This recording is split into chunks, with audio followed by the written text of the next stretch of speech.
सर्वप्रथम सर्वांना श्री स्वामी समर्थ. स्वामी महाराज तुमच्या मनातील सर्व चांगल्या इच्छा पूर्ण करत आणि आजचा दिवस तुम्हाला खूप छान आनंदात जाऊत अशी स्वामींच्या चरणी प्रार्थना करून व्हिडिओला स्टार्ट करते. चला तर मस्त आपण शेंगदाणे आणि खोबरं आणि तीळ याची मस्त चमचमीत अशी चटणी बनवणार आहोत.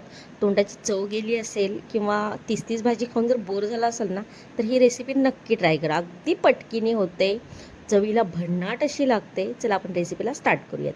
इथे मी थोडंसं खोबरं घेतलेलं आहे, 2 चमचे तीळ घेतलेलं आहे आणि सुक्या ज्या लाल मिरच्या असतात ना त्या घेतलेल्या आहेत, 7-8 लसणाच्या पाकळ्या घेतलेल्या आहेत आणि त्यामध्ये थोडंसं तेल टाकूयात आणि मिक्सरला याची हे करून घेऊयात, बारीक करून घेऊयात मिक्सरला. व्हिडिओ खूप दिवसांनी आलेला आहे, मला टाकायला वेळच नव्हता, खूप दिवसांनी टाकलेला आहे.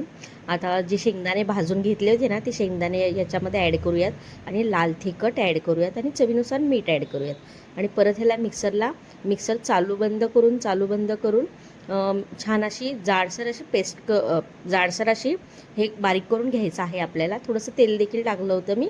इथे पाहू शकता, मिक्सर बंद चालू करून छान असं हे करून घेतलेलं आहे. चटणी आपण वाटून घेतलेली आहे.